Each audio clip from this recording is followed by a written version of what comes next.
Hello students. तो आज हम बात करने वाले हैं कुछ नए बेसिक कॉन्सेप्ट्स के बारे में। तो उनमें से एक कॉन्सेप्ट है साइंटिफिक नोटेशन। तो सबसे पहले मैं स्टार्टिंग करूँगा साइंटिफिक नोटेशन से। ये बहुत ही इम्पॉर्टेंट है। जो आज हम बात करने वाले हैं वो फिज़िक्स और केमिस्ट्री दोनों में इक्वली एप्लीकेबल होगी। ठीक है, क्योंकि न्यूमेरिकल की जो प्रॉब्लम्स होगी वो सॉल्व करने में हेल्प करने वाली है। तो साइंटिफिक नोटेशन होते क्या है एक्चुअली? जब भी साइंस में स्टडी की जाती है तो काफ़ी बड़े डिजिट्स में भी हमें मेजर्स मिलते हैं और काफ़ी स्मॉल डिजिट्स में भी हमें मेजर्स मिलते हैं। फॉर एग्ज़ाम्पल, अगर मैं बात करूं और सन रेज जो होती है उनकी वेलोसिटी का, तो सनलाइट की वेलोसिटी एक बहुत बड़ी वैल्यू होती है। सिमिलरली अगर हम बात करें सन और अर्थ के बीच की डिस्टेंस, तो ये नंबर भी हमें काफ़ी बड़ी डिजिट का मिलने वाला है। और अगर हम छोटी डिजिट में बात करें तो इलेक्ट्रॉन का मास, इलेक्ट्रॉन बहुत छोटा होता है अपने आप में, उसका मास बहुत ही कम होगा। इलेक्ट्रॉन का चार्ज, ये वैल्यूज़ काफ़ी स्मॉलर वैल्यूज़ होती है। तो इतनी स्मॉलर और इतनी बिगर वैल्यूज़ को रिप्रेजेंट कैसे करें और कैसे उनको कैलकुलेट करके कोई नई क्वांटिटी बनाई जा सकती है, आज हम ये सीखने वाले हैं। ठीक है, तो साइंटिफिक नोटेशन क्या होते हैं? इन वैल्यूज़ को सिंपलर वे में रिप्रेजेंट करने के मेथड को हम बोलते हैं साइंटिफिक नोटेशन। ठीक है, इसके लिए कुछ नोटेशन फिक्स किए गए हैं। तो अगर मैं आपको इसका सिंटैक्स दूं तो वो सिंटैक्स होगा n into tens power n। Okay, I am repeating, n into tens power n, ये इसका नोटेशन होगा। That is scientific notation. आप कभी भी देखना कोई भी बड़ा नंबर या छोटा नंबर होगा तो वो इस फॉर्मेट में आपको दिखाई देगा। ठीक है, स्टार्ट करते हैं कुछ बेसिक कॉन्सेप्ट से, फिर मैं इसको आपको डिटेल में बताऊंगा। कुछ चीज़ें हमेशा ध्यान रखना कि आपको पावर्स, क्योंकि देखो यहाँ पर 10 पावर n हो गई है तो हम पावर्स की बात करेंगे। तो पावर्स को कैसे सॉल्व किया जाता है, उसके क्या क्या बेसिक रूल्स होते हैं, ये हमें पता होने चाहिए। फॉर एग्जांपल, आपने लिखा 10 n, तो इसका मतलब कि जो 1 है इसके बाद n टाइम्स यहाँ पर 0 है। For example, I am writing here 10 power 2, it means 1 after 1 there are 2 zeros, तो ये 100 को रिप्रेजेंट कर रहा है। Okay, similarly I have written 10 power 3, मिट it means it shows after 1 there are 3 zeros, means the quantity is 1000, the number is 1000। Okay, कुछ और चीज़ें भी होती है। फॉर एग्जांपल, मुझे यहाँ पर लिखना है 10 power-n, तो पावर अगर नेगेटिव में होती है तो उसको सिंप्लीफाई करके हम 1/10 power-n लिख सकते हैं।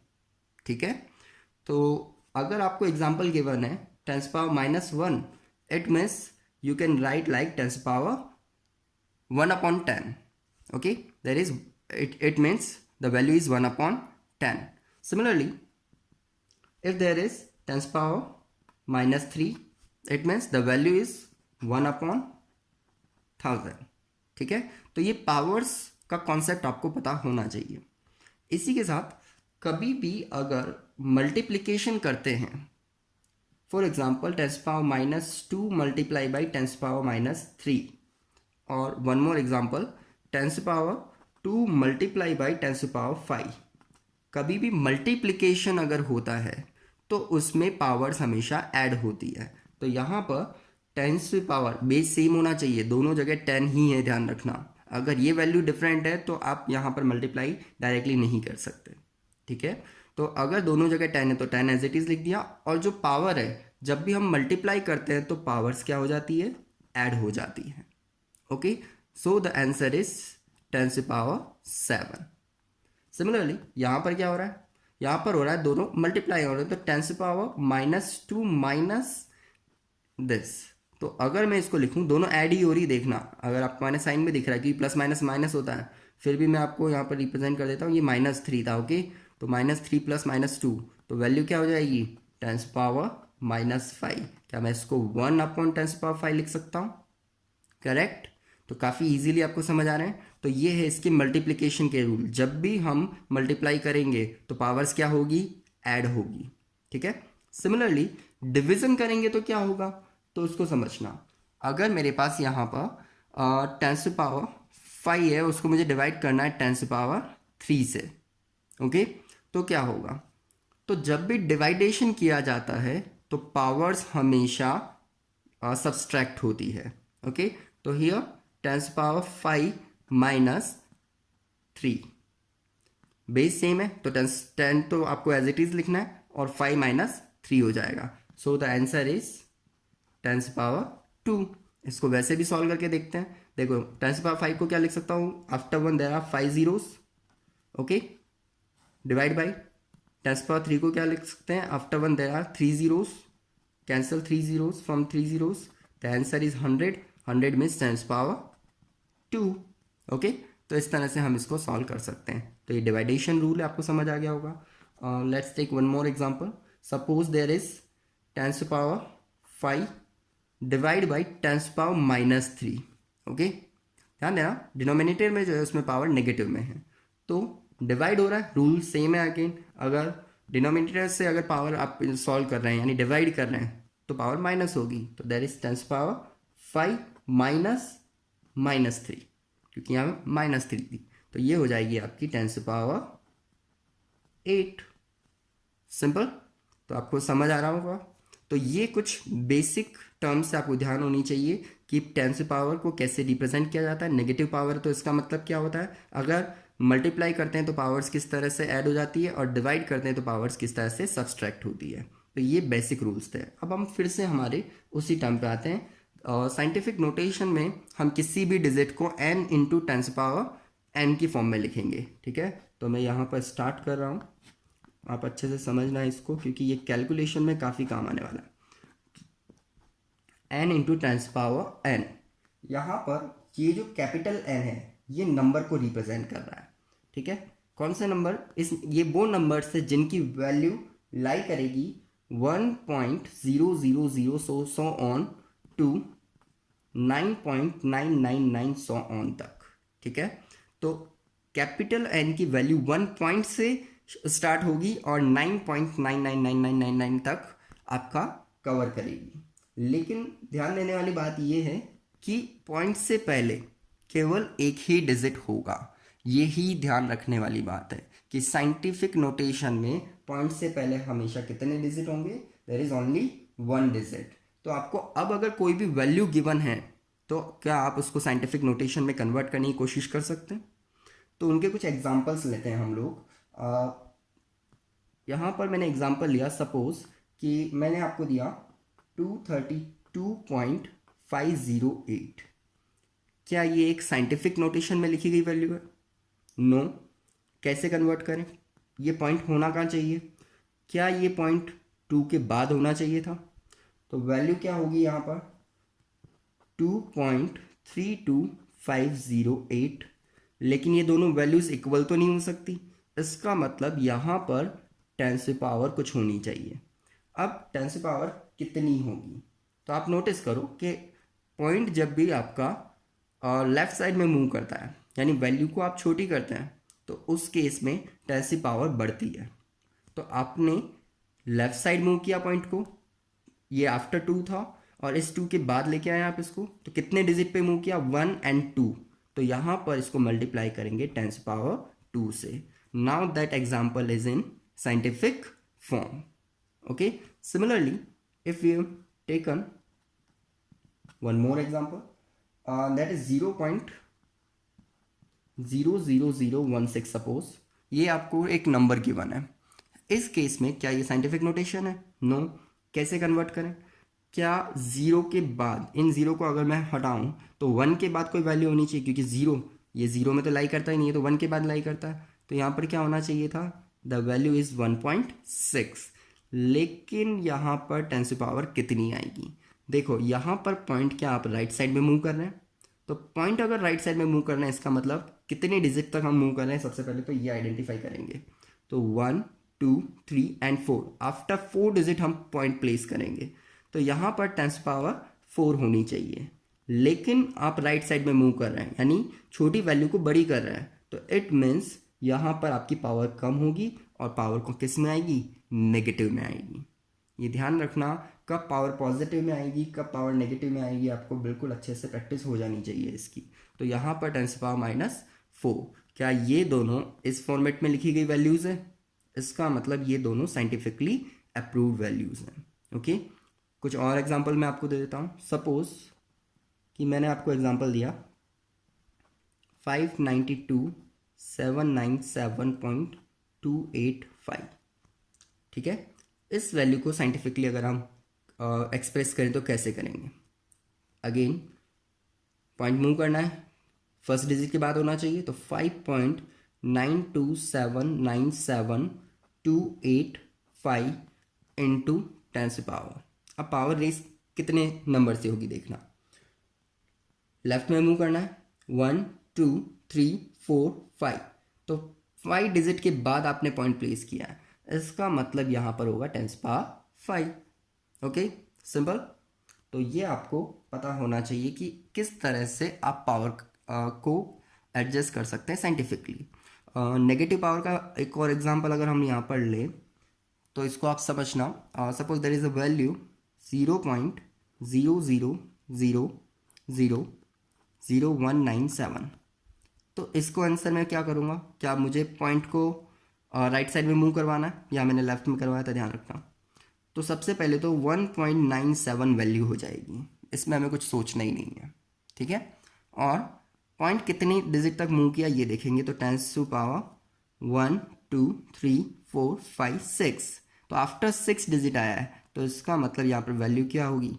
-6। ओके, सिमिलरली अगर एक और एग्जांपल मैं लूँ और मैंने लिखा होता 0.09 सिंपल, तो क्या मैं इतनी छोटी वैल्यू को, जब जो पहले ही सिंपल दिख रही है, मैं साइंटिफिकली एक्सप्रेस कर सकता हूँ? तो यस, कैसे करेंगे? देखो अगेन पॉइंट कहाँ से कहाँ मूव कर रहा है? राइट साइड मूव कर रहा है, तो 9.0, ठीक है। वैल्यू क्या हुई? 9.0 इंटू 10⁻1 एंड 2 डिजिट तक मूव किया और राइट साइड में किया है, तो ये पावर क्या होगी? नेगेटिव 10⁻²। तो क्या आपको बहुत इजीली इन पावर्स को साइंटिफिकली या इन डिजिट्स को साइंटिफिकली अरेंज करना आ गया? यस। तो ये बहुत ही ईजी है और आपको अच्छे से इसकी प्रैक्टिस हो जानी चाहिए, ठीक है। अब न्यूमेरिकल प्रॉब्लम्स में हम इन पावर्स को सॉल्व कैसे करेंगे, अब उसके बारे में बात करते हैं, ठीक है। तो अब सबसे पहले मैं आपको मल्टीप्लिकेशन और डिविजन्स के कुछ एग्जांपल्स करवा रहा हूँ, तो आप ध्यान रखना। हम यहाँ पर बात कर रहे हैं मल्टीप्लिकेशन एंड डिवीज़न। ओके, अब इनको कैसे सॉल्व करें? तो सबसे फर्स्ट एग्जांपल जो हम ले रहे हैं मल्टीप्लिकेशन में आपको क्या ध्यान रखना है? अगर मल्टीप्लाई होता है तो पावर्स क्या होती है? ऐड होती है, ठीक है, याद रहेगा। तो फिर से बात करते हैं। यहाँ पर एग्जांपल लिया मैंने 5.6 इंटू 10⁵ और इसको मल्टीप्लाई करवाया मैंने 6.9 इंटू 10⁸, ठीक है। तो काफ़ी सिंपल मल्टीप्लिकेशन है, आपको दोनों 10⁻ में गिवन है, तो 5.6 और 6.9 इनको आप डायरेक्टली मल्टीप्लाई कर देंगे। 5.6 इंटू 6.9 जैसे हम हर बार करते हैं, ठीक है। और जो 10⁻ है वो हो जाएगी 5 + 8, क्योंकि मल्टीप्लिकेशन हो रहा है और मल्टीप्लिकेशन होगा तो पावर क्या होगी? ऐड होगी। ओके, जब मैं इन दोनों को सॉल्व करता हूँ तो मेरे पास वैल्यू क्या आएगी? ये वैल्यू आएगी 38.64। ओके, और यहाँ पर 10⁻ कितनी हो जाएगी? 8 5 13, तो यहाँ वैल्यू हो जाएगी 10⁻13। क्या ये साइंटिफिकली करेक्ट है? नो। क्या ये आंसर रॉन्ग है? नो, आंसर तो करेक्ट है, क्योंकि इनका मल्टीप्लिकेशन करेंगे तो आंसर ये आने वाला है, लेकिन साइंटिफिक वैल्यू में नहीं है। तो हम इसको साइंटिफिक वैल्यू में कन्वर्ट करें तो किस तरीके से कर पाएंगे? क्या 3.864 कर देना चाहिए मुझे इसे। तो यहाँ पर 10⁻ कितनी हो जाएगी? देखो 13 तो पहले ही ध्यान रखना, और आप पॉइंट को लेफ्ट साइड मूव कर रहे हैं, लेफ्ट साइड यानी एक पॉजिटिव पावर आएगी, तो 1 डिजिट से मूव किया तो 13 पहले ही था, लेफ्ट साइड मूव किया तो 1 और ऐड हो गया, तो यहाँ पर वैल्यू कितनी होगी पावर की, 10⁻14।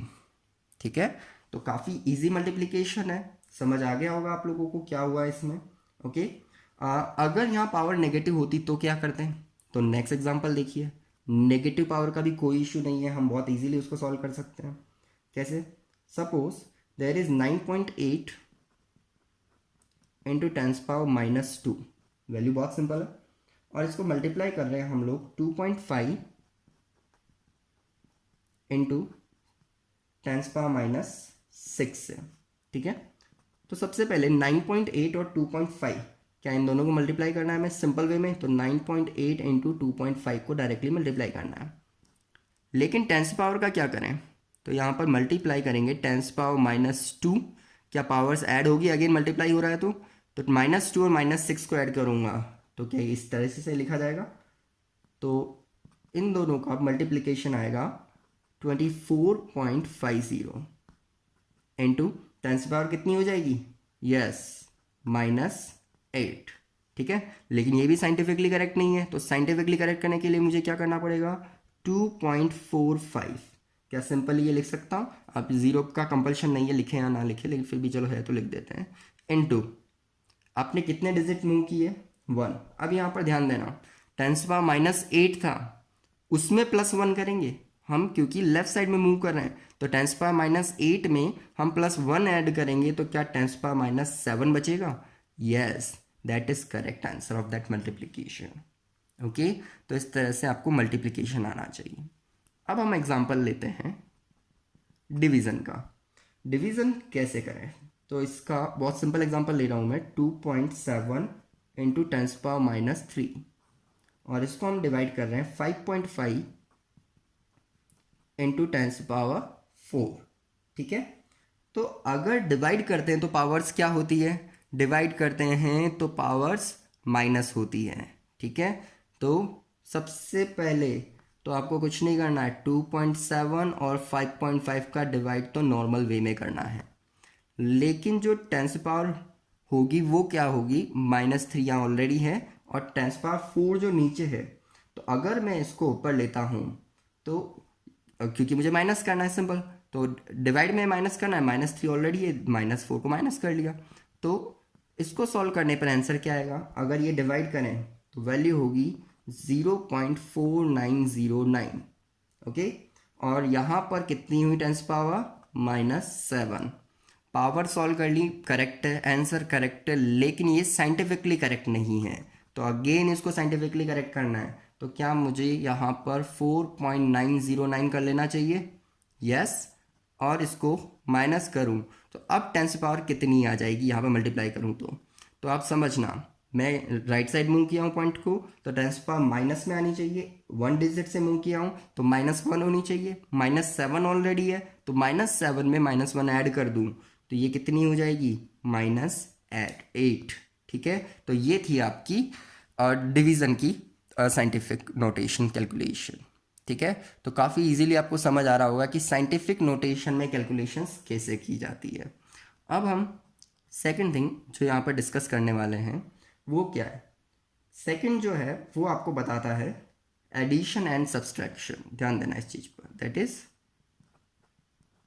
Addition and subtraction.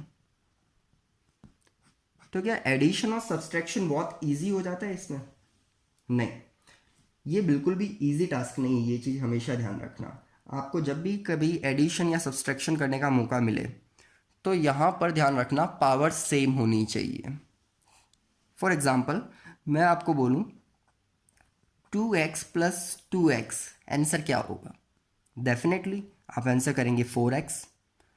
ठीक है, मैं सेकंड केस लूँ, मैंने कहा 2x + 2y, आंसर क्या होगा, क्या आप उसका आंसर दे सकते हैं मुझे, नो, क्योंकि दोनों वेरिएबल्स क्या हैं, डिफरेंट है। अगर वेरिएबल ही अलग अलग हैं तो आप कभी भी उन्हें डायरेक्टली ऐड नहीं कर सकते। यहाँ पर वेरिएबल सेम था, x और x ही था, तो इस वजह से आपने उसको ऐड कर लिया, लेकिन यहाँ पर x और y दो अलग अलग वेरिएबल है, तो आप दोनों को ऐड नहीं कर सकते। तो मैं यहाँ लिख सकता हूँ कि मैं इनको ऐड डायरेक्टली नहीं कर सकता, there is no answer. Okay, तो सेम कॉन्सेप्ट हम यूज़ करेंगे जब हम पावर का एडिशन या सब्सट्रैक्शन करते हैं। ठीक है, तो स्टार्ट करते हैं। द एग्जाम्पल ही बहुत इजीली आपको कॉन्सेप्ट समझा पाएंगे। तो मैंने वैल्यू ली है 6.65 इंटू 10⁴, ठीक है, और मैंने इसको ऐड किया है, दैट इज 8.95 इंटू 10⁻3।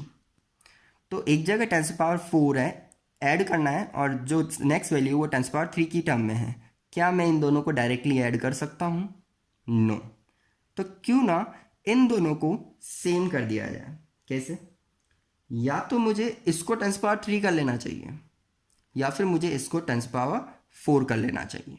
आप दोनों में से कुछ भी कर सकते हैं, दोनों ही मेथड करेक्ट होंगे और दोनों ही आंसर बिल्कुल करेक्ट माने जाएंगे। उससे कोई डिफरेंस नहीं आएगा आपके आंसर पर। ठीक है, आपकी वैल्यू ठीक है। अगर आप यहाँ पावर बढ़ाते जाएंगे तो यहाँ वैल्यू उसके हिसाब से अकॉर्डिंग चेंज हो जाएगी, और अगर आप पावर कम करेंगे तो उसके अकॉर्डिंग वैल्यू चेंज हो जाएगी। वैल्यू नंबर्स सेम आएंगे, बस वो डेसिमल की पोजीशन जो है वो इधर उधर हो जाएगी। ठीक है, तो आपको कंफ्यूज नहीं होना उस चीज़ के लिए। तो मैं स्टार्ट कर रहा हूँ। मैं यहाँ पर क्या करूँगा, मैं यहाँ पर जो 10⁻3 लिया है मैंने, मैं उसको 10⁻4 कर दूंगा। तो मुझे इसको तो कुछ भी नहीं करना, तो 6.65 इंटू 10⁻4 को मुझे एज इट इज़ लिखना है। लेकिन यहाँ पर मुझे इसको क्या करना है, 10⁻4। तो मुझे एक पावर ऐड करनी है, ध्यान रखना। ठीक है, तो पावर ऐड हम कब करते हैं? पावर हम जब इंक्रीज करते हैं, जब हमें किधर मूव करना होता है, लेफ्ट साइड में। तो यहाँ पर वैल्यू क्या हो जाएगी, 0.895 इंटू 10⁻4। ठीक है, तो जो 3 था मैंने 1 पॉइंट इधर मूव किया, तो ये क्या हो गया, 10⁻4। ओके, अब क्या यहाँ पर 10⁻4 कॉमन ले सकता हूँ मैं? 6.65 प्लस 0.895 इंटू 10⁻4, और इन दोनों पावर्स को अगर हम लोग ऐड करें तो अब यहाँ पर आंसर आने वाला है, that is 7.545, okay, into 10⁻4। Simple answer है, साइंटिफिक नोटेशन में ही आया है, मुझे कुछ भी चेंज करने की ज़रूरत नहीं है, और बहुत इजीली हो गया। अगर आप चाहते हैं तो आप इसको 10⁻3 में भी कन्वर्ट कर सकते थे। पावर रिड्यूस करने के लिए इसको किधर मूव करना पड़ता, हमें इसको उधर मूव करना पड़ता। ठीक है, सिंपल, इधर मूव करना पड़ता। नेक्स्ट वन मोर एग्जाम्पल, हम यहाँ पर सब्सट्रैक्शन का ले लेते हैं। सपोज मेरे पास है 2.5 इंटू 10⁻² माइनस 4.8 इंटू 10⁻3। ठीक है, इस वैल्यू को मुझे सब्सट्रैक्ट करना है, तो मैं यहाँ पर क्या करूँगा? तो सिंपल, या तो 10⁻² को मैं 10⁻3 कर लूँ, या फिर 10⁻3 को 10⁻2 कर लूँ। देखते हैं। तो मैं -2 के रेस्पेक्ट में बात करूँगा, तो फर्स्ट डिजिट को मैं नहीं छेड़ने वाला, तो ये तो -2 ही रहने वाली है। लेकिन इसको -2 कैसे करूँ, समझना। आपको वैल्यू क्या करनी है, सबसे पहले तो वैल्यू क्या करनी है, इंक्रीज करनी या डिक्रीज करनी। -3 से -2 बड़ा होता है, सब जानते होंगे आप लोग। नेगेटिव वैल्यूज़ में जो स्मॉलर नंबर होता है वो बड़ा होता है, तो -2 बड़ा होगा। इट मीन्स आपको मूव किस साइड करना है, इसे लेफ्ट साइड में। तो यहाँ पर ये हो जाएगा 0.48 इंटू 10⁻²।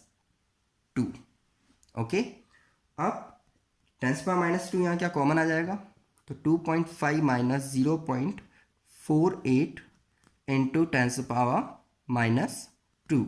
तो मैं इसको अगर सॉल्व करूँ यहाँ पर, तो सॉल्व करूँगा तो वैल्यू होगी 2.02 इंटू 10⁻²। ये आपका फाइनल आंसर हो जाएगा। तो इस तरह से हम कैलकुलेशंस करते हैं। आपको ये बहुत ही अच्छे से ध्यान रखना है कि हमारी सारी की सारी कैलकुलेशंस किस वे में आगे चल रही है।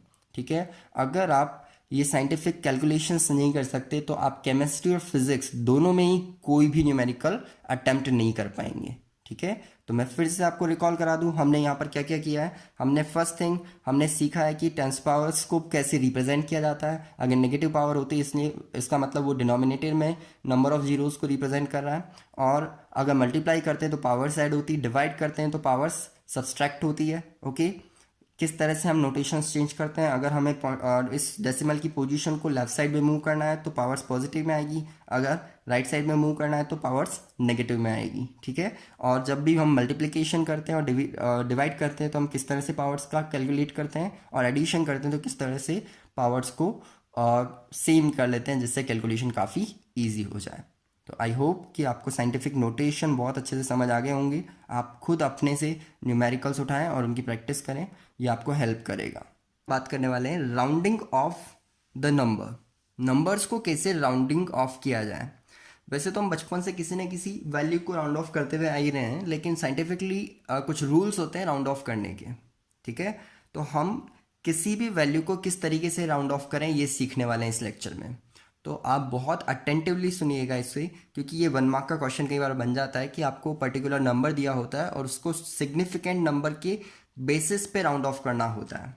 सिग्निफिकेंट नंबर क्या होते हैं ये हम नेक्स्ट लेक्चर में बात करेंगे, उनकी कैलकुलेशंस भी सीखेंगे, तो वो भी काफ़ी इंपॉर्टेंट रहेगा आपके लिए। ठीक है। फिलहाल हम बात करते हैं rounding off the number. Numbers को कैसे राउंड ऑफ किया जाए। बहुत सिंपल ट्रिक है और आपको एक बार देखते ही समझ आ जाएगी। बस आपको इसकी प्रैक्टिस अच्छे से करनी। अगर प्रैक्टिस होगी तो आप बहुत इजीली बिना किसी हेजिटेशन के क्वेश्चंस को अटेम्प्ट कर पाएंगे। ठीक है। तो मैं स्टार्ट करता हूँ। इसके कुछ रूल्स हैं। तो फर्स्ट रूल क्या कहता है। फर्स्ट रूल कहता है if the right most digit to be removed is more than 5, the preceding number is increased by 1। Okay, ध्यान देना, अगर मोर देन 5 है तो जो प्रीसीडिंग नंबर यानी उसके पीछे वाला जो नंबर है उसको इंक्रीज करना है बाय 1। ये आपका फर्स्ट रूल बोल रहा है। ठीक है। इसको एग्जाम्पल के थ्रू समझने की कोशिश करते हैं। सपोज कि हमारे पास एक एग्जाम्पल है दैट इज 1.386। ओके, तो इसको अगर हम राउंड ऑफ करें तो ये राउंड ऑफ में आपको आंसर क्या देगा। तो देखो, राइट मोस्ट डिजिट हमें सबसे पहले देखनी कि उसको रिमूव करना है। तो राइट मोस्ट डिजिट कौन है मेरे पास, 6। ठीक है। और क्या वो 6 मोर देन 5 है। डेफिनेटली ये 6 जो है ये मोर देन 5 है। तो अगर मोर देन 5 होगा तो मुझे क्या करना होगा यहाँ पर। तो मुझे इससे पहले वाली डिजिट यानी प्रीसीडिंग नंबर जो है, तो 6 से पहले कौन है, 8। तो प्रीसीडिंग डिजिट यानी 6 से पहले वाला जो नंबर है दैट इज 8, मुझे इसको इंक्रीज करना है 1 से। तो मैं इस 6 को यहाँ से रिमूव कर पाऊंगा। सिंपल। तो यहाँ पर नंबर क्या बन जाएगा हमारा 1.39, और 6 यहाँ से रिमूव हो गया, और उसका जो प्रीसीडिंग नंबर है 8, क्योंकि मुझे 1 से इंक्रीज करना था तो 8 + 1 यहाँ मुझे आंसर में क्या लिखना पड़ा, 9। तो दैट इज राउंड ऑफ। ठीक है। तो ये आपका फर्स्ट पॉइंट था जो आपको इजीली समझ आ भी गया होगा, लेकिन फिर भी इसके कुछ और एग्जांपल देखने की कोशिश करते हैं हम लोग। सपोज हमारे पास लिखा होता 9.7827। तो हम क्या करते हैं, अब इसको देखना, लास्ट डिजिट जो है हमारा वो कितना है, 7। क्या 5 से ग्रेटर है, डेफिनेटली। तो उससे जो प्रीसीडिंग 1 है हमें उसमें चेंज करना है। तो इससे जो प्रीसीडिंग 1 है उसका क्या करेंगे, तो ये हो जाएगा 9.78। यहाँ तक तो सेम रहने वाला है। तो प्रीसीडिंग 1 को क्या करेंगे, 1 से इंक्रीज कर देंगे। तो 2 + 1 यहाँ क्या हो जाएगा, 3। तो इसका जो आंसर होगा वो क्या होगा, 9.783, और लास्ट वाला 7 यहाँ से रिमूव हो गया। तो बहुत सिंपली आपको समझ आ गया होगा कि जो फर्स्ट रूल है इसके बेसिस पे राउंड ऑफ कैसे किया जाए। अब सेकेंड रूल की बात करते हैं। सेकेंड रूल जो है वो फर्स्ट का एग्जैक्टली ऑपोजिट है, तो आपको और अच्छे से समझ आ जाएगा। देखते हैं क्या कह रहा है ये। If the right most digit to be removed is less than 5, the preceding number is not changed. It means जो राइट मोस्ट नंबर यानी जो आखिर का नंबर है वो अगर लेस देन 5 होता है तो जो प्रीसीडिंग नंबर यानी जो उससे पहले वाला जो सेकंड लास्ट है वो चेंज नहीं होगा, is not changed. Okay, for example the number is 4.334। ठीक है, तो इसका आंसर मुझे क्या मिलने वाला है यहाँ पर? देखो, लास्ट डिजिट अगेन हमें फॉलो करना है, तो मेरे पास लास्ट डिजिट क्या है? 4। क्या ये 4 लेस देन 5 है? डेफिनेटली 4 5 से छोटा होता है। तो इस केस में इसका प्रीसीडिंग नंबर, इसका प्रीसीडिंग यानी 4 से जो पहले वाला नंबर है कितना है? 3। तो इस 3 में हमें कोई चेंज नहीं करना है। नंबर इज नॉट चेंज्ड, जो प्रीसीडिंग नंबर है वो चेंज नहीं होगा। तो यहाँ पर आंसर क्या हो जाएगा? 4.33। सिंपल। एक और एग्जांपल लेके देखते हैं। सपोज कि मेरे पास यहाँ पर नंबर है 12.11, तो यहाँ पर राउंड ऑफ करूँ तो मैं आंसर क्या आएगा? तो यहाँ पर आंसर आ जाएगा, लास्ट है 1, क्या 1 5 से स्मॉलर है, तो जो प्रीसीडिंग नंबर है उसमें कोई चेंज नहीं होगा और आंसर होगा 12.1। सिंपल। तो आपको दोनों रूल्स बिल्कुल इजीली समझ आ गए होंगे कि यहाँ पर अगर लास्ट में डिजिट 5 से लेसर है तो क्या होगा और 5 से ग्रेटर है तो क्या होगा। ठीक है, अगर लास्ट डिजिट 5 से ग्रेटर है तो रिपीट कर रहा हूँ, उससे प्रीसीडिंग यानी उससे पहले वाला जो डिजिट है वो मुझे 1 से इंक्रीज करना होगा। और अगर ये 5 से लेस है तो जो प्रीसीडिंग डिजिट है वो मुझे 5 एज इट इज़ रहने देना होगा, क्योंकि वो 5 से लेस था लास्ट वाला। ठीक है, लेकिन अगर लास्ट में 5 आ जाए, एग्जैक्ट 5, तब हम क्या करेंगे? तो ये एक प्रॉब्लम वाली बात है। तो यहाँ पर आपका रूल चेंज होगा और इसको बहुत अच्छे से समझना। ठीक है, तो मैं पहले डिक्टेट कर रहा हूँ कि क्या करेंगे एक्चुअल में हम। If the right most digit to be removed is 5, exactly 5 है अगर लास्ट वाला digit, then the preceding number is not changed. The preceding number is not changed, ध्यान रखना, चेंज नहीं होगा। कब चेंज नहीं होगा? इफ, तो कंडीशन साथ में अप्लाई है, not changed if it is an even number. तो अगर इवन नंबर होता है तो वहां कोई चेंज नहीं होगा। अब ये इवन नंबर कहाँ? अगर प्रीसीडिंग नंबर इवन नंबर होता है तो कोई चेंज नहीं होगा। तो रिपीट कर रहा हूं, अगर लास्ट नंबर 5 है और 5 के पहले वाला डिजिट अगर इवन है, तो पहले वाला अगर इवन होता है तो वहां पर कोई चेंज नहीं होगा। ठीक है, कंटिन्यू करते हैं। But it is increased by 1, तो हम क्या करेंगे? 1 से इंक्रीज करेंगे इफ, ध्यान देना अगेन, 1 से इंक्रीज कब करेंगे? If it is an odd number. अगर वो ऑड नंबर होता है तो हम उसको 1 से इंक्रीज कर लेंगे। कौन सा नंबर? जो लास्ट नंबर अगर 5 और 5 से पहले वाला अगर ऑड नंबर है तो हम उसको 1 से इंक्रीज कर लेंगे। तो आपको लैंग्वेज तो समझ आ गई होगी। हम बहुत इजीली इसको एग्जांपल लेकर समझते हैं ये क्या कहना चाह रहा है। तो मैं फर्स्ट एग्जांपल यहाँ पर ले रहा हूँ, दैट इज 6.25। ओके, जो फर्स्ट कंडीशन पे बेस है। तो लास्ट डिजिट आपको देखना, लास्ट डिजिट क्या है? 5।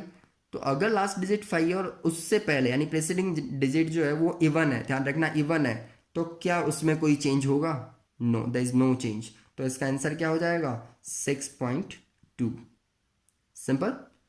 ऐसे ही मैं अगर बात करूं कि मेरे पास एक और वैल्यू है, दैट इज 6.35 सपोज। ओके, तो लास्ट डिजिट इसमें क्या है? 5 और इसका प्रीसीडिंग वन कौन है? 3। क्या प्रीसीडिंग नंबर ऑड नंबर है? ऑड नंबर है तो उसको क्या करना होगा? 1 से इंक्रीज करना होगा। तो यहां पर वैल्यू क्या हो जाएगी? 6.4, क्योंकि जो सेकंड लास्ट डिजिट है दैट इज 3 और 3 एक ऑड नंबर है, ऑड नंबर है तो मुझे इंक्रीज करने के लिए 1 ऐड करना होगा, तो ये वैल्यू हो जाएगी 6.4। तो आपको इजीली समझ आ गया होगा। इसको लर्न करने का बहुत सिंपल मेथड बता देता हूँ। हमेशा ध्यान रखना, अगर लास्ट में 5 है तो पहले वाला हमें इवन बनाना है। अगर ऑलरेडी इवन है तो नो चेंज, और इवन नहीं है तो 1 ऐड करके इवन करना है। ठीक है, आई होप गाइस आपको अच्छे से समझ आया होगा और आप इसकी अच्छे से प्रैक्टिस करिएगा। Thank you very much.